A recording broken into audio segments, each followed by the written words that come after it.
I said a very long time ago that I would make videos about Tangled the series. I think back then I had about 50% of my soul remaining, it was so long ago. I'm pretty sure I'm going to be calling this series of videos Tangled the series in Retrospect. I have seen every episode of Tangled the series. I think I've seen most of the episodes multiple times. So I'll be going in already knowing everything. What I'm going to attempt to do is avoid spoiling stuff for newcomers by dog whistling the spoilers. So I'll be saying stuff like, that leads to what happens with Cassandra later. You know what I'm talking about, but I'll not actually say the thing that happens. Oh, one more thing. If this video is not very successful, I reserve the right to not make any further Tangled the series in Retrospect videos after this. Hopefully it'll be successful, so I'll do the entire series. But if that doesn't happen, thank you for watching what is technically every video in a series of YouTube videos. I remember when they announced this series, they announced it along with Big Hero 6, the series, and I quite wrongfully was thinking, oh hooray, Big Hero 6, the series, that sounds like it's going to be much better than Tangled this series and have much more potential. Because I felt like they had wrapped everything up with Tangled, but they had left so much that needed to be done with Big Hero 6. If you haven't seen Big Hero 6, the series, here's a quick breakdown. Season 1 was pretty good, apart from the very weak main villain. Season 2 was a bit weaker, still funny, but the storytelling was very lazy. And for Season 3, they visibly gave up.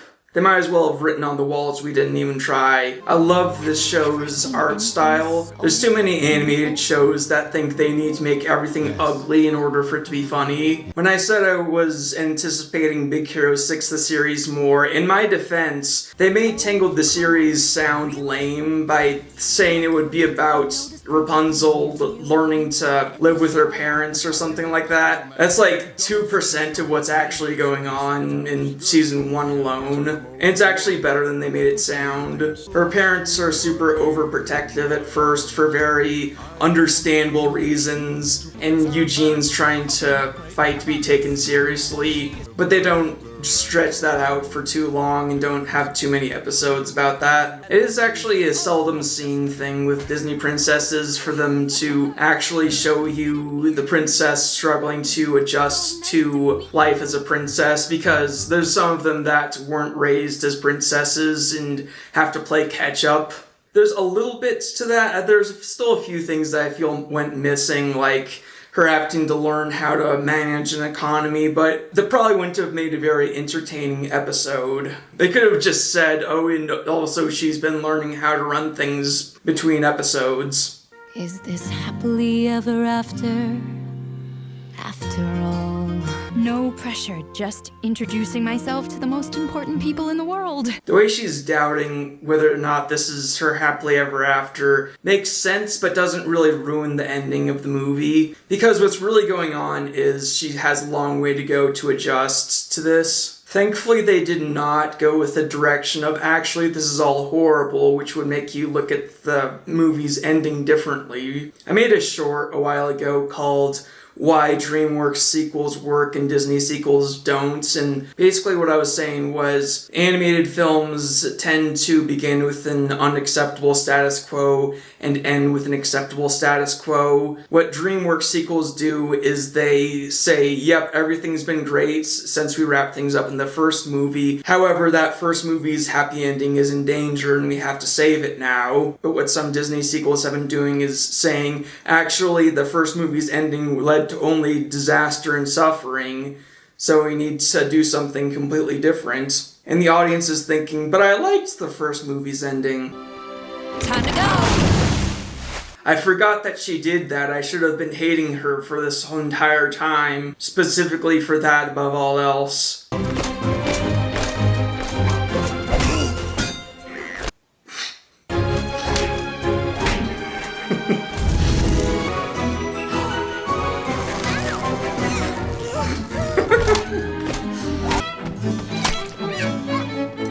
I'm in charge of the seating charts. One of the perks of the job. I don't think that this episode tells you why Cassandra hates Eugene so much. I'm assuming it's because he's a former thief, but she never says that to my knowledge. But if you ask several fans out there, they might tell you it's because Cassandra loves Rapunzel, so she hates Eugene because of that. And I want to spend the rest of our lives here together. Here? In this castle? Forever? Princesses need to be protected at all times. Rapunzel? I love how there's this threat of the castle being another tower for her to never be able to leave and being overprotected all the time the way Gothel did. Unlike Gothel, her parents actually do want what's best for her, but they're at risk of accidentally being like Gothel to a certain degree. And that explains why she's panicking so much at all this. In Tangled, the movie, they have the closing narration with Eugene saying that he was proposing to Rapunzel for years and years before she said yes. I don't think they were planning on making a TV show set between the movie and the shorts that shows their wedding when they wrote that line. So when they made the series, they had to work with that somehow, and I think they did a very good job of having roadblocks, but making sure it's not for reasons that would derail their relationship or bring it down. She makes it very clear that she does love Eugene, but there's reasons and complications why she's not getting married just yet. I love you, Eugene, but I can't. Just not now. Very wise of her to add not now, so he didn't have to headcanon not ever. And I want to marry him someday. Very good to add that too, yes, thank you. I need to get out and clear my head. Say no more. I think when they were making up Cassandra's character, they wanted her to be the alternative female representation. Rapunzel is obviously the hyper-girly girl, and there's absolutely nothing wrong with that, and if you say otherwise, you'll be burned. For legal reasons, most of that sentence has been redacted. Meanwhile, Cassandra is the tough tomboy to give some variety of what girls are allowed to be in this show, and they obviously wanted more than one girl on the main cast, because for some reason, some people, not naming any names, but some people think that Disney princesses are mostly for girls. I don't know why people think that. So many roads I've yet to travel. When I watched this for the first time, I got excited thinking that there would be musical numbers in all the episodes. It turns out there's not a song for every single episode. It's kind of a quality over quantity thing where, no, it doesn't happen every episode, but everybody remembers it when there's a song. Everybody remembers Ready as I'll Ever Be. Everybody remembers Nothing Left to Lose. There's even people who do covers of those songs. There's only a few throwaway songs, and I don't even think those were bad, really. This is where they found the miracle flower that saved your mom. I think Tangled the series does such a good job of retroactively making the movie feel like a smaller chunk of such a larger story. It's arguably a little bit nagging that once she gets her hair back, she immediately wants to get rid of it, since that feels like such a big part of her identity, to the fans at least. But it does make sense in universe because that hair has historically put a target on her, and her dad probably doesn't want anything to upset the system. Plus est en vous. There's more in you. I think that's what they called the last episode of the series. It's a nice touch. This is all your fault. You see, after your untimely disappearance, your father locked up every criminal in the kingdom. So it's her fault for being kidnapped? I don't think she needed that backstory for wanting to kidnap royalty. I mean, if she had a better backstory, maybe I'd feel differently. Okay. I was about to comment on her being disproportionately strong, but that makes sense. That makes sense. Tying it around the column makes sense, I mean. Okay, that's a little bit weird because she doesn't weigh both of them put together. I get that that's probably a callback to martial arts films, but when you have an iron candlestick that size against a few fans, the outcome is obvious. They cut away from that for a very good reason. They're not even made of metal, I don't think. You think this is over? Ha! I promise you, I'll be back!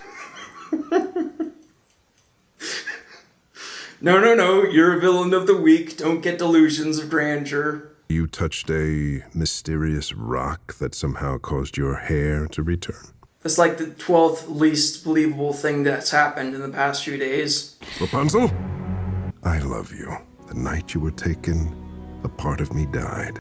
For a second there, he sounded kind of like Gothel, but then he sounded like the exact opposite of Gothel. So there's similarities and differences, but also risks, as you can clearly see. I am forced to exercise my martial right as king to forbid you from leaving the walls of this kingdom without my consent. This is the last we will speak of mystical rocks or magic of any kind. What are you gonna do if a bunch of wizards show up and start throwing magic rocks at the kingdom? Just act like the problem doesn't exist? I mean, granted, we don't get an army of wizards, but that could have happened for all he knew. I missed this. I missed it too. Her brown hair looked no good. When I watched this for the first time, I remember thinking that I was completely sold on the series. It's really funny, the animation is great. They at least tried with the action. It wasn't a total loss with the action. The songs are pretty good. They do such a good job of having complications with Rapunzel and Eugene's relationship despite the fact that they love each other so much. Really good starts. And the series did not disappoint after this. I mean, there's a few things that were disappointing, but as a whole, the series was not disappointing. And there's so many questions you have after this, like what's up with those black rocks, and if Rapunzel has her hair back, how's she gonna lose it again? Hopefully this becomes the first of a very long series of videos, but if not, congratulations, you have watched the entire series of videos.